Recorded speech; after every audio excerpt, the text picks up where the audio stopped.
Hello my CA foundation friends, क्या हाल चाल है आपके? लाजवाब, फर्स्ट क्लास। उम्मीद करता हूं ये टारगेट सीरीज आप लोगों की बहुत अच्छे तरीके से, बढ़िया तरीके से, फर्स्ट क्लास तरीके से चल रही है। और ऑल्टरनेटिवली ऑब्वियसली हम सीए में फाउंडेशन का जो कंटेंट है वो भी टारगेट सीरीज में कवर कर रहे हैं। और अब लगभग दोनों के कॉमन टॉपिक जो है साथ साथ हमारे दोनों सीरीज में चल रहे हैं। ओके, आज दोस्तों हम शुरू करेंगे अपना particular topic, that is what elasticity of demand. Okay, और आज हमारा डे 6 है टारगेट सीरीज का सीए फाउंडेशन के लिए। ओके, यहां पर दोस्तों जैसा कि मैंने आपको ऑलरेडी बता दिया कि डिमांड सप्लाई ये टॉपिक जो हम कर रहे हैं बेसिकली यूटिलिटी और आईसी के बाद भी ये इतने डिफिकल्ट नहीं है, तो हम इनको रैपिड फायर बेसिस पर जैसा कि कर रहे हैं, तो उम्मीद कर रहा हूं आपको अच्छे तरीके से समझ आ रहा है। प्लस आपकी कोई क्वेरी या डाउट अगर रेज हो रहा है तो आपने उसको भी क्लियर करा है। ओके, मेरी बस आपसे रिक्वेस्ट है कि जब जब आप ये इस तरह से रिवीजन कर रहे हैं, कंटेंट को पढ़ रहे हैं, साथ साथ कुछ ना कुछ एमसीक्यूज जो हैं वो भी प्रैक्टिस करते रहें। हालांकि मैंने आपको बताया कि सीए फाउंडेशन के एग्जाम्स के लिए अच्छे तरीके से ओके मैं अपनी एक एमसीक्यू सीरीज अलग से वो भी निकालूंगा, लेकिन उससे पहले हमें ये अपना जो कंटेंट है वो कवर करना होगा। तो अगर साथ साथ आप एमसीक्यूज भी प्रैक्टिस करते रहेंगे तो आने वाले समय में आपके रिवीजन में बहुत ज्यादा हेल्प होने वाली है। ओके, तो चलिए शुरू करते हैं आज का टॉपिक, इलास्टिसिटी ऑफ डिमांड। और कोई भी क्वेरी, कोई भी डाउट होगा तो डेफिनेटली आप बताएंगे।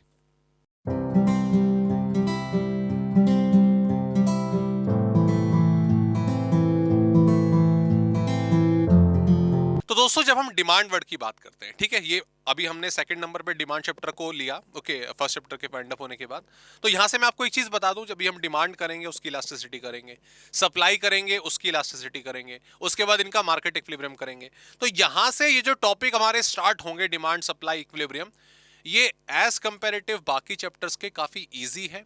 आप इसको अपनी डेली लाइफ से, रेगुलर लाइफ से रिलेट भी कर पाओगे तो आपको आसान भी लगेंगे। And plus examination point of view से यहां से इकोनॉमिक्स में आपका जो कॉन्फिडेंस है वो भी बिल्टअप होना स्टार्ट हो जाएगा। क्यों? चीज सिंपल है, कंसेप्ट इंटरेस्टिंग है और एग्जाम में अच्छे खासे नंबर में आते हैं, तो इसकी डेफिनेटली हमें काफी ज्यादा हेल्प जो है मिलने वाली है। ओके, थ्योरी ऑफ डिमांड हम शुरू कर रहे हैं। तो सबसे पहले तो हमारे सामने सर यही वर्ड आता है कि बेसिकली डिमांड होता क्या है, डिमांड को हम समझते क्या है। तो डिमांड की स्ट्रेट फॉरवर्ड बड़ी सिंपल सी डेफिनेशन जब हम देखते हैं, demand refers to the quantity of a commodity, commodity बोलो या गुड एंड सर्विसेज बोलो, that consumers are willing and able to buy, willing and able to purchase, जो वो चाहते हैं और खरीद सकते हैं। दोनों वर्ड आते हैं दोस्तों इसमें। जब मैं यहां पर बात करता हूं विलिंग वर्ड की, तो विलिंग होता है वांट, ठीक है, लेकिन खाली वांट, खाली चाहने से डिमांड क्रिएट नहीं होती। विलिंग भी है और उसके साथ एबल भी है, मतलब आपकी जेब में रोकड़ा भी है, आपकी जेब में पैसा भी है, आपकी परचेजिंग पावर है कि आप उसको खरीद सकते हो अलग अलग प्राइजेस पर। अगर प्राइस में थोड़ी बहुत वेरिएशन भी आती है तो भी आप उस चीज को मैनेज कर सकते हो। ओके, सो कुछ भी, ओके, कुछ भी कमोडिटी जो आप खरीदना चाहते हैं और खरीदने की क्षमता रखते हैं उसे डिमांड कहते हैं। ओके, आपकी जेब में पैसे हैं लेकिन आप उस कमोडिटी को खरीदना नहीं चाहते, आपको उसकी रिक्वायरमेंट नहीं है, तो आप उसकी डिमांड नहीं करोगे। साथ ही आप एक कमोडिटी को खरीदना चाहते हो, बहुत 1 करोड़ 2 करोड़ की गाड़ी खरीदना चाहते हो, लेकिन आपके पास उसके पैसे नहीं, आपकी परचेजिंग पावर उतनी नहीं है, तो वो डिमांड नहीं होगी, वो वांट होगी। तो याद रखिएगा दोनों वर्ड हमारे सामने जरूर आते हैं। ठीक है, तो यहां पे कंक्लूड हमने क्या करा कि सर हमें किसी कमोडिटी की डिजायर होनी चाहिए। ठीक है, डिजायर होनी चाहिए कि हमें उस चीज की रिक्वायरमेंट है अपनी लाइफ में। विलिंगनेस टू परचेस, यहां पे ये बेसिकली वांट क्रिएट करता है, जरूरत है और चाह रहे हैं खान उसको परचेस करना। एंड रेडीनेस टू पे की जब हम बात करता हूं तो ये होता है आपका परचेजिंग पावर। ओके, जब हम ये पर्टिकुलर चैप्टर दोस्तों कवर करेंगे, जब हम डिमांड चैप्टर कवर करेंगे तो कई जगह पर ऑलमोस्ट, अगर हम डायग्राम की भी बात करें तो एक वर्ड हमारे सामने जरूर आएगा, वो है क्वांटिटी डिमांडेड।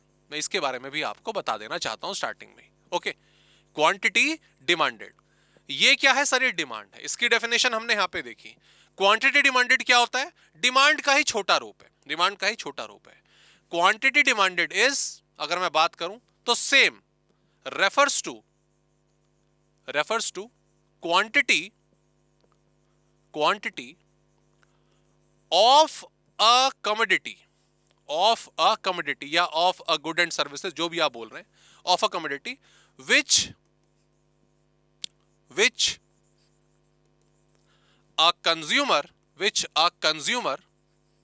मैं लिख रहा हूं तो आपको समझ आ जाएगा, which a consumer willing and able to buy, willing and able to buy, same exactly same definition चल रही है, बस कहानी यहां पर आकर बदल जाती है, willing and able to buy at a given price, at a given price।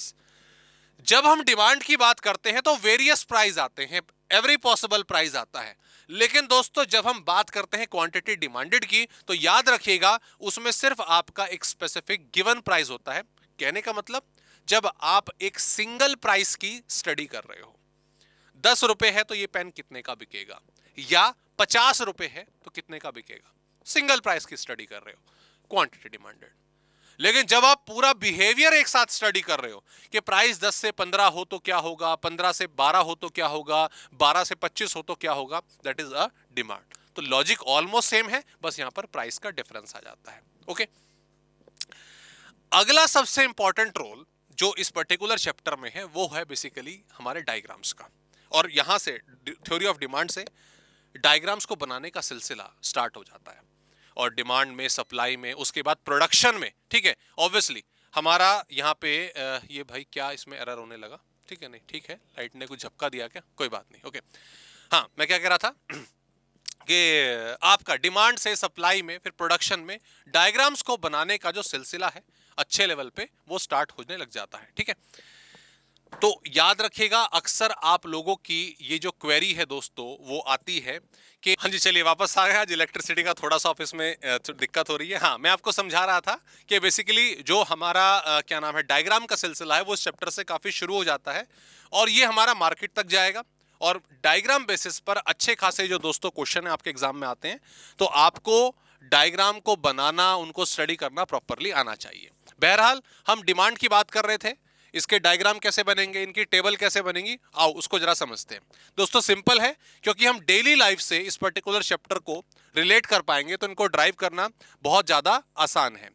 एक तरफ अगर मैं प्राइस कंसिडर करता हूं और एक तरफ क्वांटिटी डिमांडेड, ठीक है, क्योंकि प्राइस सिंगल बेसिस पर आएंगे तो यहां पे क्वांटिटी डिमांडेड लिखना बेटर रहता है, वो बात अलग है, ये स्टडी डिमांड का ही कंसेप्ट करेगा।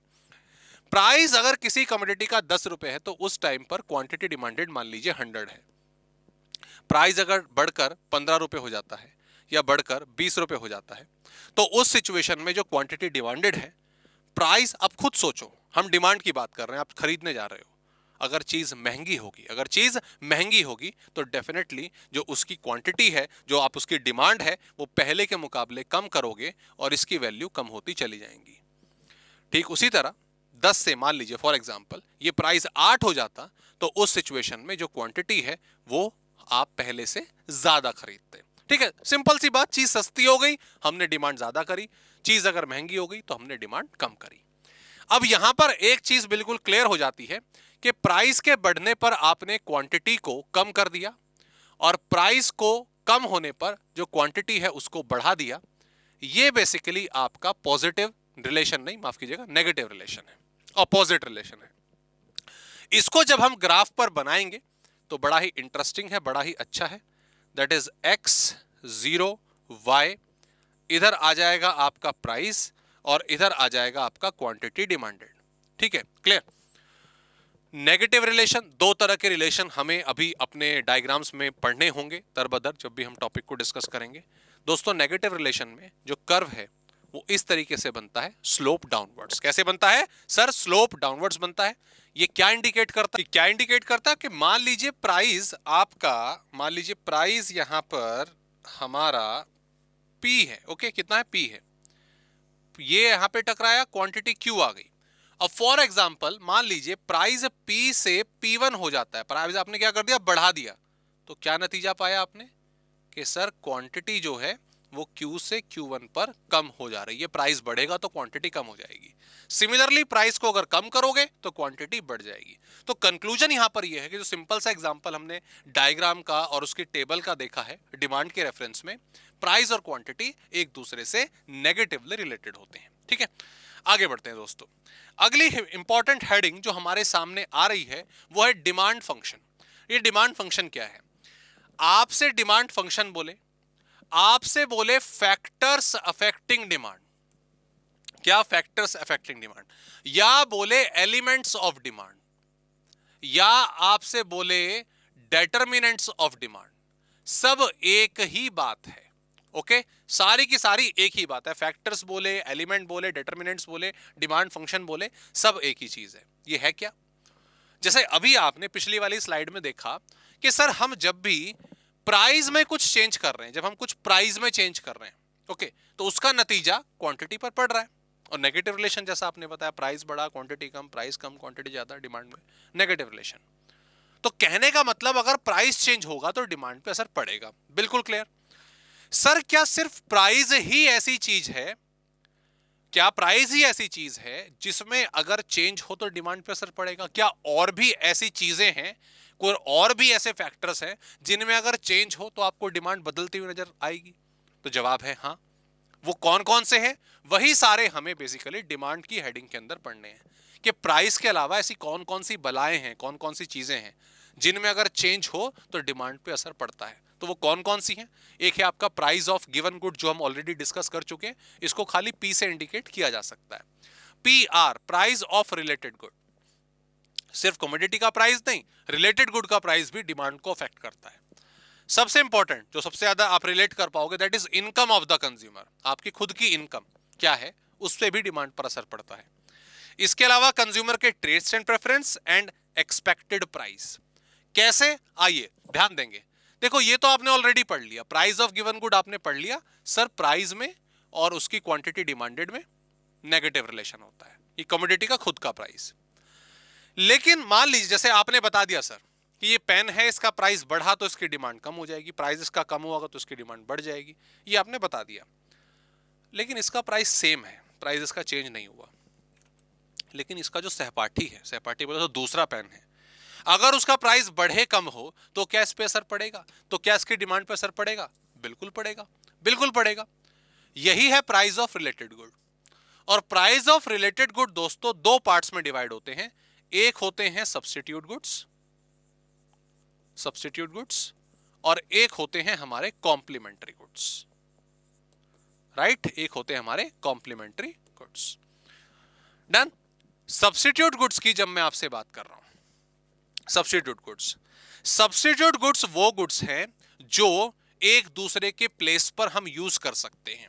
राइट, एक दूसरे के प्लेस पे इस्तेमाल किए जा सकते हैं। जैसे सबसे simple example, Coke and Pepsi. ठीक, कोक नहीं मिली पेप्सी पी ली, ठीक है। कोलगेट एंड पेप्सोडेंट है, वटएवर जो भी आपका टूथपेस्ट है, एक नहीं मिला तो दूसरा लेके आ गए। सोप का एग्जांपल इसमें आ जाता है, चाय पत्ती का एग्जांपल इसमें आ जाता है। डेली लाइफ में देखोगे तो बहुत सारे एग्जांपल आपको सब्स्टिट्यूट गुड के मिल जाएंगे। ठीक है, टी कॉफी जो सबसे ज्यादा जो थियोरेटिकली बुक्स में यूज होता है, ये सब्स्टिट्यूट गुड्स है। ये किस तरीके से अफेक्ट करते हैं ध्यान देंगे। एक तरफ आपने कंसिडर करा प्राइस ऑफ कोक, और एक तरफ आपने कंसिडर करी क्वांटिटी ऑफ पेप्सी। समझिएगा, ठीक है। अब यहां पर दोस्तों अगर कोक महंगी हो जाएगी, कोक का प्राइस बढ़ गया, कोक का प्राइस बढ़ गया, मुझे यह बताओ पेप्सी की डिमांड क्या होगी? सर अगर कोक महंगी हो गई तो लोग कोक की डिमांड कम करेंगे और पेप्सी का कंजम्पशन, पेप्सी की डिमांड बढ़ा देंगे, तो पेप्सी की डिमांड बढ़ जाएगी। ठीक उसी तरह से अगर कोक सस्ती हो जाती तो लोग कोक की तरफ ज्यादा चले जाते और पेप्सी की डिमांड कम हो जाती। सर सब्स्टिट्यूट गुड्स के बीच में, सब्स्टिट्यूट गुड्स के बीच में पॉजिटिव रिलेशन होता है। कैसा? सर पॉजिटिव रिलेशन होता है। तो ये सब्स्टिट्यूट गुड की बात होगी। सेम ऐसी जब मैं कॉम्प्लीमेंट्री गुड्स की बात करता हूं दोस्तों, कॉम्प्लीमेंट्री गुड्स वो गुड्स हैं जो हमेशा एक साथ इस्तेमाल होंगे और दोनों में से अगर कोई एक अवेलेबल नहीं है तो दूसरे की यूटिलिटी पर असर पड़ेगा। जैसे सबसे simple example, car and petrol, दोनों होंगे एक साथ तो इस्तेमाल हो पाएगा। इलेक्ट्रिसिटी और फैन दोनों एक साथ होंगे तो आप उनका इस्तेमाल कर सकते हो। पेन और उसके अंदर इंक या उसकी रिफिल दोनों एक साथ होंगे तब आप उसका इस्तेमाल कर सकते हो। तो यहां पर इनमें कैसा रिलेशन होता है, आओ देखें जरा। इसका सिंपल एग्जांपल लेते हैं। यहां पर आपने एक तरफ कंसिडर करा प्राइस किसका? सर कार का, और एक तरफ ऑब्वियसली क्वांटिटी उससे रिलेटेड पेट्रोल की, पेट्रोल डीजल कहने का मतलब फ्यूल। आपने देखा कि सर कार महंगी हो गई, कार क्या हो गई, महंगी हो गई, कार का प्राइस बढ़ गया, तो उसकी वजह से पेट्रोल की डिमांड पर क्या असर पड़ेगा? It's very easy sir, car अगर महंगी हो गई है तो लोग कार की डिमांड कम करेंगे, और कम कार मतलब पेट्रोल भी कम चाहिए, फ्यूल भी कम चाहिए। Got the point? Similarly car सस्ती हो जाती, लोग कार ज्यादा खरीदते और पेट्रोल की डिमांड फिर बढ़ जाती। यहां पर कैसा सर अपोजिट रिलेशन आ रहा है? तो यहां पर आप बोलेंगे नेगेटिव रिलेशन। यहां पे आप क्या बोलेंगे? Negative relation. तो सब्स्टिट्यूट, सॉरी माफ कीजिएगा, रिलेटेड गुड दो पार्ट्स में डिवाइड होते हैं, सब्स्टिट्यूट गुड्स और कॉम्प्लीमेंट्री गुड्स। हमें याद रखना है कि सब्स्टिट्यूट गुड्स में पॉजिटिव रिलेशन होता है, कॉम्प्लीमेंट्री में नेगेटिव होता है। ओके, आगे बढ़ते हैं। इनकम ऑफ द कंज्यूमर के बिहाफ पर भी गुड्स को, भाई सर यूजुअली तो हमने यही सुना है कि इनकम अगर बढ़ जाएगी तो डिमांड भी बढ़ जाएगी, इनकम अगर कम हो जाएगी तो डिमांड भी कम हो जाएगी। हाँ होता तो ऐसे ही है, लेकिन इसको और बेटर वे में क्लासिफाई करने के लिए दोस्तों, इनकम के बिहाफ पर, इनकम के नेचर के बिहाफ पे गुड्स को हम डिवाइड करते हैं तीन कैटेगरी में। हालांकि उसमें से दो एक ही पार्ट में ही आते हैं, बट ओवरऑल तीन कैटेगरी हैं। कौन सी? ध्यान दीजिएगा। सबसे पहले है नॉर्मल गुड्स, उसके बाद है comfort goods, comfort and luxury. पूरा लिखेंगे, मैं शॉर्ट में लिख रहा हूं, आप चाहे तो उसको नोट डाउन करें तो पूरा लिखिएगा, LNC गुड्स, ठीक है, लग्जरी एंड कंफर्ट गुड्स। और लास्ट है इंफीरियर गुड्स।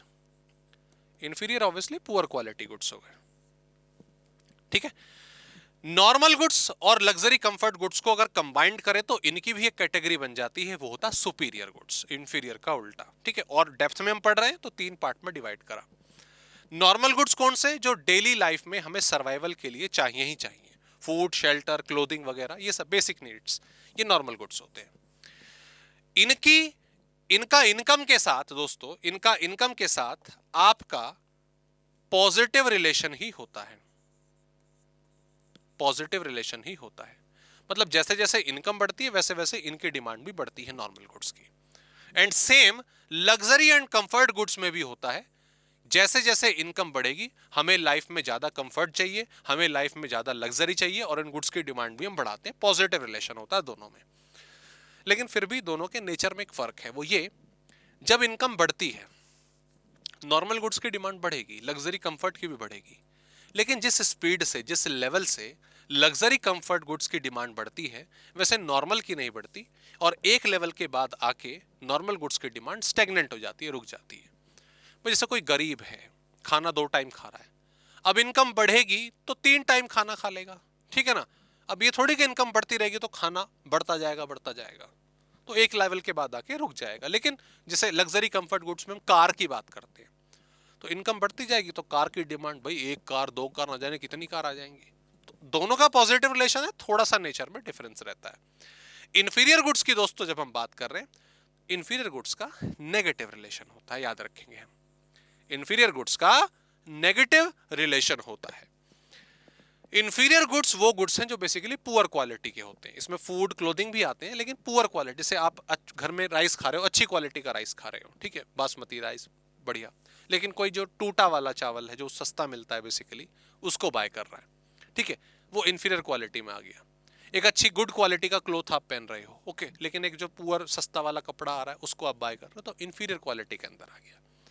और इनकम, अगर मान लीजिए कोई व्यक्ति, भगवान ना करे, खैर होता तो है बट भगवान करे ये जल्दी खत्म हो, अगर कोई इंफीरियर गुड्स का कंजम्पशन करता है और कल को उसकी इनकम बढ़ती है, तो वो क्या करेगा? वो इन गुड्स की डिमांड को कम कर देगा कि भैया इन्हें अपनी लाइफ से कम करें और नॉर्मल गुड्स की तरफ जाएं। Okay, so that's the behaviour of demand on the basis of income of the consumer. Taste and preference की बात करें तो टेस्ट एंड प्रेफरेंस के बिहाफ पे दोस्तों डिमांड में 2 तरह के चेंज होते हैं। एक होता है फेवरेबल और एक होता है अनफेवरेबल, ठीक है। मतलब बेसिकली टेस्ट एंड प्रेफरेंस का मतलब क्या है? टेस्ट तो आप जानते ही हैं भाई, खाना पीना, स्वाद। प्रेफरेंस में फैशन आ जाता है, सीजन आ जाता है, जहां पे आप रहते हैं उस एरिया का क्लाइमेट आ जाता है, वो सब टेस्ट एंड वो प्रेफरेंस के अंदर आता है। अगर इन सभी में, टेस्ट में, फैशन में, सीजन में, कमोडिटी के लिए फेवरेबल चेंज हो, कमोडिटी के लिए फेवरेबल चेंज हो तो डिमांड बढ़ेगी, और अगर अनफेवरेबल हो तो डिमांड कम होगी। जैसे मैं बड़ा सिंपल सा एग्जांपल लेता हूं, जैसे वूलन्स हैं, ठीक है, वूलन, ऊन के कपड़े हैं। सर्दियां आ गई तो उनके लिए वो फेवरेबल चेंज है, डिमांड क्या हो जाएगी उनकी, बढ़ जाएगी। लेकिन उसी टाइम पर अगर मैं कोल्ड ड्रिंक की बात करूं, सर्दियां आना कोल्ड ड्रिंक के लिए अनफेवरेबल, आइसक्रीम के लिए अनफेवरेबल चेंज है, तो उसकी डिमांड कम हो जाएगी। बरसात आ गई, ठीक है, रेनी सीजन है, तो अम्ब्रेला के लिए ये फेवरेबल चेंज है, डिमांड क्या हो जाएगी, बढ़ जाएगी। तो डिपेंड करता है, कोई चीज फैशन में आ गई तो उस कमोडिटी के लिए फेवरेबल चेंज है, डिमांड बढ़ जाएगी। कोई चीज out of stock, out of fashion चली गई, उसकी डिमांड कम हो जाएगी। ठीक है, फेवरेबल अनफेवरेबल ये दो वर्ड हमें याद रखने हैं। और the last point is expected price. क्या आपका एक्सपेक्टेड प्राइस, ये इससे रिलेटेड है पहले वाले से। जब मैं बोलता हूं प्राइस ऑफ गिवन गुड, मतलब इस कमोडिटी का प्राइस आज क्या चल रहा है। लेकिन जब मैं एक्सपेक्टेड प्राइस बोल रहा हूं तो इसका मतलब नियर फ्यूचर, आने वाले समय में। और ये बिल्कुल सिंपल है, अगर लग रहा है कि ईपी एक्सपेक्टेड प्राइस आने वाले टाइम में बढ़ेगा, आने वाले टाइम में ये पेन महंगा हो जाएगा, अरे भैया पेट्रोल में जैसे सबसे ज्यादा होता है, पेट्रोल बढ़ने वाला भी कुछ दिनों बाद, अरे फटाफट से अभी भरवा लो, तो आज उसकी डिमांड क्या हो जाएगी, बढ़ जाएगी। लेकिन लग रहा है कि आने वाले टाइम में चीज सस्ती होगी, कुछ भी चीज, नॉट ओनली पेट्रोल, गोल्ड, कुछ भी आपकी यूज वाली चीज, कि आने वाले टाइम में नियर फ्यूचर में, क्या वर्ड यूज करेंगे, नियर फ्यूचर, उसमें आपका एक्सपेक्टेड प्राइस कम होने की संभावना, सस्ती हो जाएगी चीज। तो एक काम करो, एक काम करो, आज डिमांड को थोड़ा होल्ड कर लो, आज डिमांड को थोड़ा होल्ड कर लीजिए, रोक लीजिए, भविष्य में ज्यादा खरीद लेंगे, फ्यूचर में ज्यादा खरीद लेंगे। ठीक है, आज कम कर लो। तो दोस्तों ये फैक्टर्स होते हैं जिनमें अगर कोई भी चेंज हो तो खाली प्राइस नहीं है, उसके अलावा भी मेजर फैक्टर्स हैं।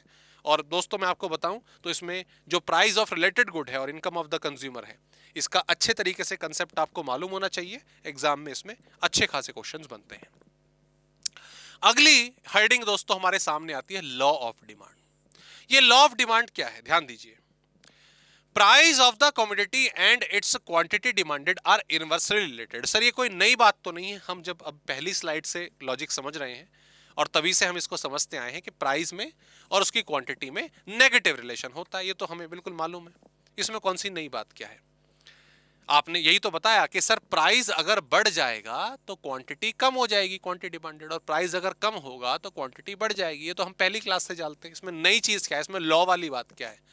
लॉ वाली बात दोस्तों इसमें है, price of the commodity and its quantity demanded are inversely related when other things या other things remain constant. Other things remain constant, ये सबसे इंपॉर्टेंट लाइन है लॉ ऑफ डिमांड की। व्हाट इज दैट मीन, आइए ध्यान देंगे जरा। ये हम अपनी डेली लाइफ में खूब सुनते हैं कि प्राइस बढ़ गया, डिमांड, चीज महंगी हो गई, डिमांड कम हो जाएगी, ठीक है, सब कुछ ठीक है।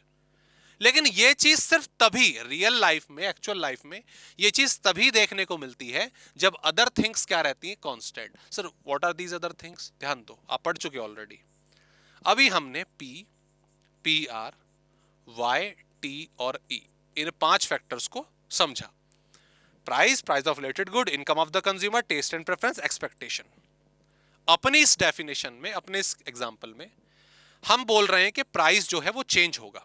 प्राइस क्या होगा, चेंज होगा, बढ़ेगा या कम होगा, व्हाटएवर। आप कह रहे हो कि प्राइस के बढ़ने पर क्वांटिटी कम हो जाएगी, प्राइस के कम होने पर क्वांटिटी बढ़ जाएगी, मान लिया। लेकिन इसके लिए जरूरी है, इस नियम के लिए, इस रूल के लिए ये जरूरी है हमेशा कि जो आपके अदर फैक्टर्स हैं वो कांस्टेंट रहें। जो आपके अदर फैक्टर्स हैं वो हमेशा क्या रहने चाहिए, कांस्टेंट। अगर ये अदर फैक्टर्स कांस्टेंट नहीं रहे, अगर ये अदर फैक्टर्स कांस्टेंट नहीं रहे तो हो सकता है आपको ये चीज देखने को ना मिले। क्यों, क्यों, कैसे भाई? प्राइस जो है, मान लीजिए कोक का, आप कोक पीते थे, 20 रुपए प्राइस है, कोक का प्राइस 20 से 18 रुपए हो गया, तो कोक की डिमांड क्या होनी चाहिए, सर बढ़नी चाहिए, प्राइस कम हुआ है। लेकिन उसी टाइम पर पेप्सी, यानी कि प्राइस ऑफ रिलेटेड गुड, वो 20 से 15 हो गई। अदर फैक्टर कांस्टेंट नहीं रहे, चेंज हो गए, पेप्सी 20 से 15 की हो गई, तो सीधी सी बात है कोक की डिमांड प्राइस कम होने के बाद भी गिर जाएगी, क्योंकि ज्यादातर लोग पेप्सी की तरफ भाग जाएंगे, है ना। चावल 70 रुपए किलो थे, मान लेते हैं 70 रुपीज केजी थे, उसका प्राइस बढ़कर 80 रुपए किलो हो गया। सर प्राइस बढ़ गया राइस का, डिमांड कम हो जानी चाहिए, नहीं हुई, उतनी ही रही या उल्टा और बढ़ गई कह लीजिए। क्यों? उसी टाइम पर फॉर एग्जांपल मान लीजिए आपकी जो इनकम है वो बढ़ गई, तो पहले आप 70 भी अफोर्ड कर सकते थे, अब आप 80 भी अफोर्ड कर रहे हो। ठीक है, आइसक्रीम महंगी हो गई, फेवरेट आइसक्रीम आपकी महंगी हो गई, डिमांड कम हो जानी चाहिए। अरे अप्रैल आ गया जी, गर्मी आ गई, तो लोग महंगे होने पर भी खाएंगे। तो कहने का मतलब अगर आप ऐसा बोल रहे हो कि जी ऐसा होगा, ये जरूरी है, प्राइस कम क्वांटिटी ज्यादा, प्राइस ज्यादा क्वांटिटी कम, ठीक है मान लिया आपकी बात, लेकिन ये तभी पॉसिबल है जब आपके सारे के सारे अदर फैक्टर्स कांस्टेंट रहें, वरना नहीं। ठीक है, वरना पॉसिबल नहीं है। ओके, ये पॉइंट हमने समझा। उसके बाद एक और क्वेश्चन दोस्तों अक्सर हमसे पूछा जाता है, वो ये है स्लोप डाउनवर्ड्स। कौन? Demand curve. हमने ऑलरेडी एक जो क्या नाम है डायग्राम है ऑलरेडी बना लिया अच्छे तरीके से। लॉ ऑफ डिमांड में भी यही डायग्राम लागू होता है कि एक्स है, जीरो है, वाई है, प्राइस है, आपका क्वांटिटी डिमांडेड है। ठीक है जी, समझ आ गई बात? ओके, ये डिमांड कर्व आप स्लोप डाउनवर्ड्स बना देते हो। क्यों बना देते हो भाई? सर हम इसलिए बनाते हैं कि प्राइस कम होने पर ना क्वांटिटी बढ़ जाती है, प्राइस कम होने पर क्वांटिटी बढ़ जाती है, हम इसलिए बनाते हैं। हाँ ठीक है, बड़ा बनाते हो, मतलब प्राइस कम, डिमांड कर्व आपका स्लोप डाउनवर्ड्स है, इसका मतलब क्या है? सर इसका मतलब ये है कि प्राइस कम होगा तो डिमांड बढ़ जाएगी, या इसका उल्टा। इसका मतलब ये है चीज सस्ती अगर हो जाती है, चीज अगर सस्ती हो जाती है तो उसकी वजह से डिमांड बढ़ जाती है, क्वांटिटी डिमांड बढ़ जाती है। क्यों ऐसा क्यों होता है? आपने पिछली स्लाइड में बोला other factor constant, other factor, हाँ जी ये सारे के सारे कांस्टेंट हैं जी, ये बिल्कुल सारे के सारे कांस्टेंट हैं, इनमें कोई चेंज नहीं है जी। प्राइस कम हुआ, प्राइस कम हुआ, आपने बोला डिमांड बढ़ गई, ज्यादा खरीदने लग गए। क्यों खरीदने लग गए? ऐसा क्या हुआ? सर सस्ती हो गई ना। हाँ ठीक है, सस्ती हो गई, ज्यादा खरीद रहे हो, यही तो सवाल है, क्यों? क्या रीजन है इसके पीछे? तो दोस्तों इसके पीछे रीजन ये है कि जब प्राइस कम होता है किसी कमोडिटी का, मैं प्राइस कम के हिसाब से आपको एक्सप्लेन कर रहा हूं, प्राइस जब किसी का कम होता है तो उसका असर साइकोलॉजिकली कई चीजों पे पड़ता है। और वो चीजें क्या है? बहुत सारी चीजें, उसमें से मेन चीजें क्या है? इनकम इफेक्ट, सब्स्टिट्यूशन इफेक्ट, और एक law of DMU, law of diminishing marginal utility. Utility वाला कॉन्सेप्ट अभी हम आगे पढ़ेंगे। ठीक है, ये क्या है ध्यान दीजिए। जब भी किसी कमोडिटी का, जब भी किसी कमोडिटी का प्राइस कम होता है, जब भी किसी कमोडिटी का प्राइस कम होता है, याद रखिएगा दोस्तों, कंज्यूमर की जो परचेजिंग पावर है, जिसे रियल इनकम भी कहा जाता है।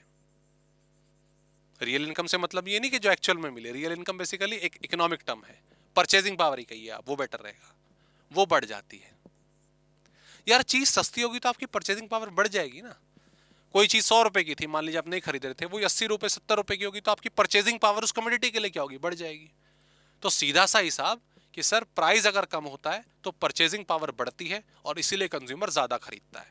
इस रिलेशन को, इस बिहेवियर को इनकम इफेक्ट कहा जाता है। क्या कहा जाता है? इनकम इफेक्ट का नाम दिया जाता है। दूसरा रीजन है सब्स्टिट्यूशन इफेक्ट। सब्स्टिट्यूशन इफेक्ट, जब कोई कमोडिटी सस्ती हो जाती है, जब कोई कमोडिटी सस्ती हो जाती है तो वो क्या हो गई? Become cheaper.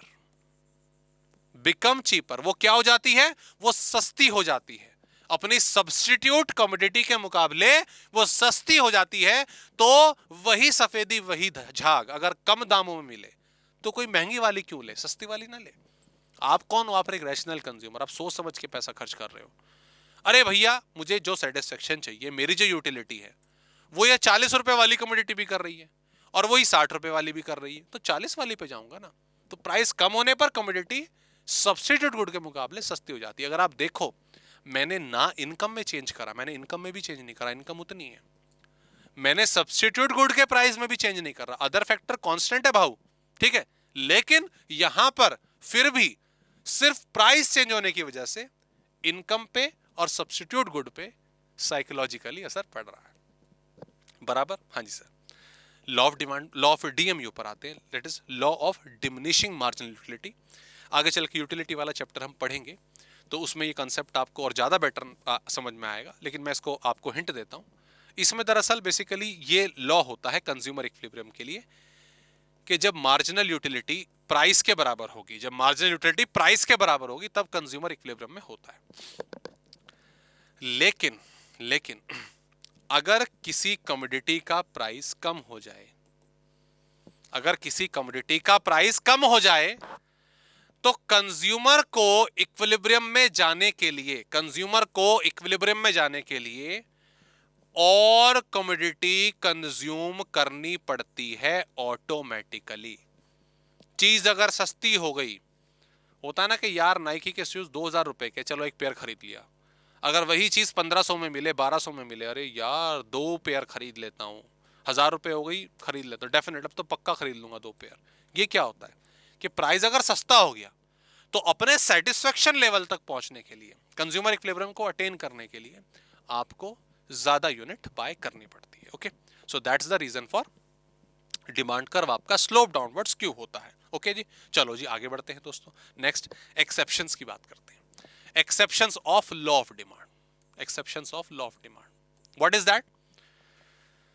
सर आपने बोला डिमांड को वो 5 फैक्टर्स अफेक्ट करते हैं, price, price of related good, income है वगैरह, और भी बहुत सारे होते हैं, मेन ये 5 है। हाँ जी करते हैं, ठीक है। सर हम आपके कहने पे लॉ ऑफ डिमांड पर आ गए। अच्छा वहां क्या देखा आपने कि सर प्राइस बढ़ा, क्वांटिटी कम, प्राइस कम, क्वांटिटी ज्यादा, नेगेटिव रिलेशन, ठीक है। लेकिन सर हमने आपकी ये वाली बात तब मानी जब आपने बोला कि अदर फैक्टर्स कांस्टेंट रहेंगे, बराबर।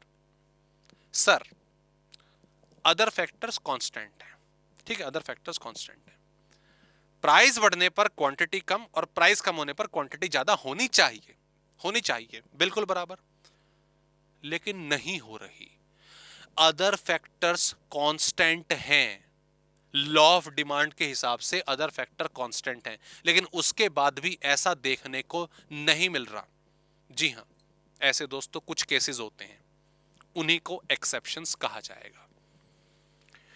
हमने दरअसल ज्यादातर केसेस में यही देखने को मिलता है कि प्राइस आपका, अदर फैक्टर्स अगर कांस्टेंट है तो प्राइस और क्वांटिटी नेगेटिवली रिलेटेड होंगे, यही देखने को मिलता है। लेकिन कुछ केसेस ऐसे हैं जहां पे ये चीज फेल हो जाती है। वो केसेस कौन से हैं? सबसे पहले है आपका कंस्पिशियस गुड्स, जिसमें मैं गोल्ड की बात करूं, जिसमें मैं डायमंड की बात करूं, जिसमें महंगी महंगी गाड़ियां, BMW, लंबोर्गिनी, इन सब की बात करूं। दोस्तों ये बेसिकली वो गुड्स है जो आपका सुपर रिच लोग, एलाइट लोग इस्तेमाल करते हैं, और एक तरह से ये फैशन सिंबल है, या आप कह लीजिए, फैशन तो छोटी बात हो जाएगी, ये एक स्टेटस सिंबल है। और इन गुड्स की डिमांड इसीलिए ज्यादा है कि इनका प्राइस ज्यादा होता है। भाई कोई अगर डायमंड रिंग, गोल्ड रिंग, बढ़िया बढ़िया सारे के सारे हाथों में गहने वहने पहन रहा है, क्यों पहन रहा है? क्योंकि उसका प्राइस ज्यादा है। कल को अगर गोल्ड एक नेग्लिजिबल कमोडिटी बन जाए, उसकी कोई वैल्यू ना रहे, तो कोई पहन के घूमेगा क्यों? क्योंकि वो स्टेटस सिंबल नहीं रहेगा। हर कोई, एक लोअर क्लास आदमी जो होगा वो भी उसको पहन रहा है अपनी अर्निंग के हिसाब से, तो अमीर आदमी क्या कहेगा, या तो कोई भी पहन रहा है, मैं तो नहीं पहन रहा। राइट, सही बात है ना। तो ये इन गुड्स की डिमांड ही तभी होती है जब इनका प्राइस ज्यादा है, इसीलिए इनकी डिमांड है। ठीक उसी तरीके से कंस्पिशियस नेसेसिटीज भी आती हैं। ये क्या है? इसमें दोस्तों सॉल्ट आ जाता है, इसमें ड्रिंकिंग वाटर आ जाएगा, इसमें शुगर आ जाएगी, इसमें मेडिसिन आ जाएंगी, ठीक है। ये दोस्तों ऐसी गुड्स हैं, ऐसी कमोडिटी हैं जो एक स्पेसिफिक क्वांटिटी में हमें चाहिए ही चाहिए, स्पेसिफिक क्वांटिटी में हमें रिक्वायर्ड है, ना इससे ज्यादा ना इससे कम। सॉल्ट है भाई, मान लीजिए दिन में हम 1 चम्मच खाते हैं, 1 चम्मच ही खाते हैं ना, कल को ऐसे थोड़ी हो जाएगा कि चीज अगर सॉल्ट अगर सस्ता हो गया तो मम्मी खाने में ज्यादा डाल दो, सॉल्ट अगर महंगा हो गया तो उसको खाना छोड़ देंगे, ऐसा तो नहीं हो सकता ना। वो एक हमें नेचर के हिसाब से भाई स्पेसिफिक क्वांटिटी में चाहिए। ड्रिंकिंग वाटर चाहिए, महंगा हो सस्ता हो, ड्रिंकिंग की बात कर रहा हूँ, यूटिलिटी वाला नहीं बात कर रहा हूँ, जो है वो चाहिए, ठीक है ना। शुगर भी इस काइंड ऑफ एक स्पेसिफिक क्वांटिटी में सर्वाइव करने के लिए चाहिए ही होती है, उसके बिना काम नहीं चलेगा। तो ये वो गुड्स हैं जिनके प्राइस चेंज का इनके ऊपर असर नहीं पड़ेगा, क्योंकि लाइफ में जरूरी है ये। ठीक उसी तरीके से दोस्तों गिफिन गुड्स आते हैं। गिफिन गुड्स दोस्तों, अब यहां पे देखो इसको एक्सप्लेन करना पॉसिबल नहीं है इस कंसेप्ट क्लास में। हमारी जो मेन क्लासेज है उसमें गिवन गुड्स के ऊपर पूरा आधे घंटे का लेक्चर है इन डिटेल। तो फिलहाल बस मैं इतना ही बताऊंगा यहाँ पे कि गिवन गुड्स आपके वो इन्फीरियर गुड्स होते हैं, वो इन्फीरियर गुड्स होते हैं, पुअर क्वालिटी के गुड्स होते हैं, जिनका प्राइस इफेक्ट पॉजिटिव होता है। क्या होता है? पॉजिटिव होता है। यूजुअली प्राइस इफेक्ट क्या नेगेटिव है ना लॉ ऑफ डिमांड में। तो ये पुअर क्वालिटी के होते हैं जिनका प्राइस इफेक्ट पॉजिटिव होता है, और ये एक्सट्रीम पॉवर्टी के केस में देखने को मिलते हैं। अब इसको डिटेल तो देखो पॉसिबल नहीं, क्योंकि ये बहुत लेंदी और काफी बड़ा चैप्टर है। खैर बहरहाल ये टॉपिक भी हमारा डन हुआ, थ्योरी ऑफ डिमांड हमने रिवाइज करा। अब अगली हेडिंग आती है दोस्तों चेंज। अगली हेडिंग हमारे सामने क्या आई? चेंज आई। What is change? ठीक है, जल्दी हमारा ये टॉपिक कवर हो जाएगा, फिर हम अगले सेक्शन में इलास्टिक डिमांड पर जाएंगे। ठीक है, ये टॉपिक हमारे, क्योंकि आप फैमिलियर हैं बेसिकली इन सब टॉपिक से, तो ये एक अच्छी स्पीड से हम इनको कवर करेंगे। सप्लाई को, डिमांड को, इक्विलिब्रियम को, प्रोडक्शन कॉस्ट वगैरह, उसको हम थोड़ा अच्छा खासा टाइम देकर चलेंगे। बहरहाल what is this change? What is this change? ये चेंज बेसिकली हम डिमांड कर्व के रेफरेंस में समझेंगे। देखो, हमने 5 फैक्टर्स पढ़े मेन अभी: price of related good, income, taste and preference and expectations. अगर इनमें कोई भी चेंज होता है, तो ऑब्वियस है, इट्स बट ऑब्वियस के डिमांड पर असर पड़ेगा, उसकी वैल्यू पर असर पड़ेगा। तो जो असर पड़ेगा उसको चेंज कहते हैं। लेकिन वो चेंज क्लासिफाई होता है 2 पार्ट्स में। वो क्या है? ध्यान देंगे जरा। ठीक है, मैंने इसके जो नोट्स वगैरह हैं दोस्तों डिस्क्रिप्शन में डाले हुए हैं, आप वहां से नोट डाउन करेंगे। वो चेंज क्या है? देखो, अगर चेंज इन प्राइस की वजह से हो, अगर चेंज इन प्राइस की वजह से हो, 5 फैक्टर्स थे ना हमारे, 5 फैक्टर्स थे। मैं यहां पे ऊपर लिख देता हूं। सर, हमें डिमांड में चेंज के 5 फैक्टर पता थे: price of the commodity, price of related good, taste and preference, expectation and income. Income पहले था, वट एवर सीक्वेंस, कोई दिक्कत वाली बात नहीं है। अभी हमने क्लासिफाई करके इन चारों को अलग कैटेगरी में रख दिया और इसको अदर फैक्टर्स बोला था। ओके, और अभी लॉ ऑफ डिमांड में हमने खाली प्राइस में चेंज करा। तो दोस्तों, अगर कभी भी प्राइस में चेंज की वजह से हमें अपनी डिमांड की वैल्यू में चेंज नजर आए, तो उसको बोला जाता है चेंज इन क्वांटिटी डिमांडेड। उसको क्या बोला जाता है? उसको बोला जाता है change in quantity demanded. And अगर चेंज इन अदर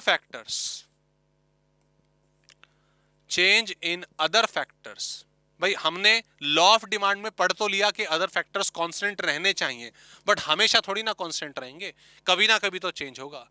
तो जब अगर अदर फैक्टर्स में इनकम बदल गई, टेस्ट बदल गया, उसकी वजह से डिमांड में चेंज आता है, तो उसको सिंपली चेंज इन डिमांड कहते हैं। उसको हम क्या कहते हैं? चेंज इन डिमांड करते हैं। दोस्तों, बिल्कुल सिंपल, शॉर्टेड, लिमिटेड वर्ड्स में आपको पूरा का पूरा कंसेप्ट बता रहा हूं। इसके बाहर और कुछ इसमें नहीं होता। सबसे कम शब्दों में आपका पूरा का पूरा कॉन्सेप्ट यहां पे क्लियर हो रहा है। ओके, जो चेंज इन क्वांटिटी डिमांडेड है, उसके ये 2 पार्ट्स हैं। एक को हम नाम देते हैं एक्सपेंशन और एक को नाम देते हैं कॉन्ट्रैक्शन। और चेंज इन डिमांड के ये 2 एग्जांपल हैं, इंक्रीज इन डिमांड और डिक्रीज इन डिमांड। इसको प्रेजेंट कैसे करते हैं? एक्सपेंशन का मतलब जब डिमांड की वैल्यू बढ़ रही है, तो डिमांड की वैल्यू कब बढ़ेगी? प्राइस में ऐसा क्या चेंज हुआ कि डिमांड की वैल्यू बढ़ गई? सर, प्राइस के कम होने पर। और अगर प्राइस के बढ़ने पर डिमांड की वैल्यू में कोई चेंज आ रहा है, तो उसको कॉन्ट्रैक्शन कहा जाता है। सर, डायग्राम कैसा बनेगा? बिल्कुल एक्सप्लेन करेंगे, आइए ध्यान दीजिए, ध्यान दो बिल्कुल। ये एक्स एक्सिस, ये 0, ये वाई, इधर हमारा आ जाता है प्राइस, इधर हमारा आ जाता है क्वांटिटी डिमांडेड। ये डिमांड कर्व आप ऑलरेडी बनाना सीख चुके हैं, है ना जी। अब यहां पर प्राइस मान लीजिए P था और क्वांटिटी थी Q। Price P, quantity Q। Price कम हो गया, P से P1 पर आ गया, आपने देखा क्वांटिटी की वैल्यू क्या हो गई? बढ़ गई। जो कॉम्बिनेशन पहले E पर था ना दोस्तों, अब वो E1 पर आ गया, नीचे की तरफ आ गया है। इसी को बोला जाता है एक्सपेंशन। ये जो डाउनवर्ड मूवमेंट हुआ है ना, जो नीचे की तरफ आया है, इसी को बोला जाता है एक्सपेंशन ऑफ डिमांड। और दूसरी तरफ ऑब्वियसली कॉन्ट्रैक्शन इसका बिल्कुल उल्टा हो जाएगा। अगर इसका रेफरेंस देखें तो ये बिल्कुल उल्टा है। कैसे सर? देखिए, ये डिमांड कर्व आपने बना दिया। अब यहां पर अगर आप ध्यान दो, सर प्राइस P था, क्वांटिटी Q थी। प्राइस P से P1 पर अगर बढ़ जाता है तो क्वांटिटी Q से Q1 हो गई। ठीक है, तो कॉम्बिनेशन आपने क्या देखा? कॉम्बिनेशन E से E1 पर ऊपर की तरफ चला गया। ये जो ऊपर की तरफ मूवमेंट हुई है इसी को कॉन्ट्रैक्शन दोस्तों कहा जाता है। इसे बोलेंगे आपका upward movement on demand curve. तो अलग अलग नाम है, कंसेप्ट आपको ऑब्वियसली इसके क्लियर होने चाहिए। लेकिन प्राइस में चेंज नहीं है, प्राइस में चेंज नहीं है, फिर भी डिमांड चेंज हो रही है। क्यों? कुछ भी रीजन हो सकता है। कंज्यूमर की इनकम बढ़ गई, प्राइस ऑफ सब्स्टिट्यूट गुड आपका सस्ता हो गया, कॉम्प्लीमेंट्री गुड का प्राइस बढ़ गया, फैशन चेंज हो गया, कुछ भी रीजन हो सकता है। उसकी वजह से अगर डिमांड बढ़ेगी तो उसको इंक्रीज इन डिमांड बोलेंगे, अदरवाइज उसको डिक्रीज इन डिमांड बोलेंगे। जैसे फॉर एग्जांपल, इसको डायग्राम पे हम कैसे बनाएंगे, आइए ध्यान दीजिएगा। ये देखिए, एक्स एक्सिस 0, वाई एक्सिस, ये आपका डिमांड कर्व था और ये फिलहाल प्राइस था और ये क्वांटिटी थी। सर प्राइस कांस्टेंट है, प्राइस में कोई चेंज नहीं हुआ, लेकिन फिर भी डिमांड बढ़ गई। इसको कैसे प्रेजेंट करेंगे? इसको D से D1 पर इस तरह से राइट हैंड साइड की तरफ शिफ्ट करेंगे। ये क्या बता रहा है कि सर प्राइस तो कांस्टेंट है लेकिन क्वांटिटी बढ़ गई, it is rightward shift in demand curve. और ये डिमांड क्यों बढ़ी होगी? सर वही रिलेशन लगा देंगे जो टेबल में देखा हमने, कंज्यूमर की इनकम बढ़ गई हो गई, टेस्ट में फेवरेबल चेंज हुआ होगा, एक्सपेक्टेड प्राइस आने वाला टाइम हमें लग रहा है महंगा होने की संभावना है। Substitute good positive relation, demand बढ़ रही है, सब्स्टिट्यूट गुड का प्राइस भी बढ़ा होगा, पेप्सी का प्राइस बढ़ गया इसलिए कोक की डिमांड बढ़ गई, या कार सस्ती हो गई होगी सर, कॉम्प्लीमेंट्री गुड का प्राइस कम हो गया होगा सर, इसीलिए पेट्रोल की डिमांड बढ़ गई। तो ये तमाम इसके रीजन हो सकते हैं। एंड इसका अपोजिट जब आप डिक्रीज इन डिमांड में बनाएंगे तो उसमें दोस्तों और कुछ नहीं, आप लेफ्ट हैंड साइड की तरफ इस तरफ मूवमेंट कर देंगे। प्राइस कांस्टेंट है और डिमांड कर्व आपका लेफ्ट हैंड साइड की तरफ जा रहा है। ठीक है, चलो मैं आपको होमवर्क देता हूं, कमेंट बॉक्स में मुझे आंसर बताएंगे। जैसे मैंने आपको इंक्रीज के रीजन बताए, आपको मुझे डिक्रीज के प्रॉपरली रीजन बताने हैं। दोस्तों यहां पर ये हमने अपना थ्योरी ऑफ डिमांड का जो कंटेंट है दोस्तों वो वाइंड अप करा है। सिंपल छोटा सा था, क्योंकि हमने अच्छे तरीके से इसको पढ़ रखा है, तो रिवीजन के टाइम पे हमें इसमें इतना टाइम नहीं लगता। नेक्स्ट में हम इलास्टिसिटी ऑफ डिमांड करेंगे, और जैसे मैंने बोला कि डिमांड सप्लाई इक्विलिब्रियम हम करेंगे तो में फाउंडेशन लेवल पे स्पेशली जब मैं बात कर रहा हूं तो एक हमें बड़ा अच्छा खासा जो कॉन्फिडेंस है दोस्तों वो देखने को मिलेगा। ओके, तो सीरीज को चालू रखिए, प्लीज सब्सक्राइब करिए, लाइक करिए, ये जो छोटा सा प्यार है इससे मुझे बहुत ज्यादा फर्क पड़ता है। ओके, चलिए मिलते हैं आपसे नेक्स्ट क्लास में। Please take care and all the best.